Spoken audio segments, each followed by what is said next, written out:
High সবাই, কেমন আছো? আশা করছি ভালো আছো। তো আজকের সকালটা একদম সুন্দরভাবে শুরু হয়েছে।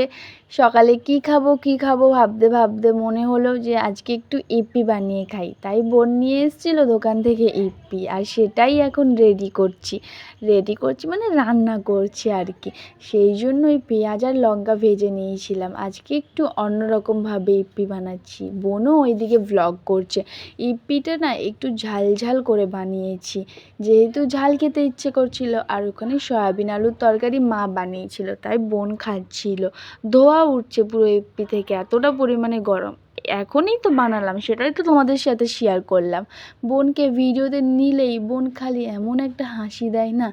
আর ও সয়াবিন আলুর তরকারিটা খাচ্ছিল, সেটাই আমি ক্লিপ করলাম। তার মধ্যেই না একটা পার্সেল চলে এসেছিলো, আর পার্সেলটাও ওপেনও করে নিয়েছে। জামাটা দেখে তো তোমরা বুঝতেই পারছো এটা অনলাইনের জামা। তো এইখানে দেখো দুপাট্টাটা খুলে দেখাচ্ছে, আর আমি সেটাই সামনে থেকে তোমাদেরকে দেখালাম। অল ওভার কাজ করা আমার না খুব ভালো লেগেছে, আমার সাথে সাথে আমার বোনেরও ভালো লেগেছে, আর আমার বাড়ির সবাই জামাটা খুব ভালো লেগেছে। আর কালারটাও এতটা সুন্দর না, তোমাদেরকে কেমনভাবে যে বোঝাবো বুঝতে পারছি না। জানি না তোমরা ক্যামেরায় কতটা সুন্দর দেখতে পাচ্ছ, কারুর যদি লাগে তো বলো, লিঙ্ক দিয়ে দেবো। ও ওটা নিয়ে ব্যস্ত থাক, আর রাতের রান্নাবান্নার জন্য তোড়জোড় শুরু হয়ে গেছে। কী রান্না করব ভেবে বুঝতে পারছিল না। তাই এখানে বানানো হচ্ছিলো পকোড়া, তেলে কিছুটা পকোড়া ছেড়েও দিয়েছি, আর কিছুটা ভাজা হয়ে গেছে।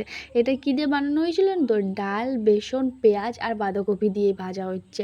তো তোমাদেরকে সেটা একদিন শেয়ার করা যাবে। আর এখানে বানানো হচ্ছিলো চিকেন ঘুগনি। কিছুটা বাবা বাজার থেকে চিকেন নিয়ে এসেছিলো, সেটাকেই কিমা করে দিয়েছি। মা যেহেতু ঘুগনি করবে আগে থেকে ভেবে নিয়েছিল, তাই ওটার মধ্যেই দিয়ে দিয়েছি। অনেক টেস্টি হয়েছিল, কিন্তু তোমরাও একদিন ট্রাই করো বাড়িতে। দাঁড়াও এখনও শেষ হয়নি, কিছুটা পরিমাণ ময়দা পড়েছিল, তাই মা বলেছিল লুচি ভেজে নে, তাই সেটা দিয়ে লুচি ভেজে নিয়েছিলাম। তো আমরা এখন খেতে থাকি রাতের খাওয়ারটা, আর তোমাদেরকেও বাই।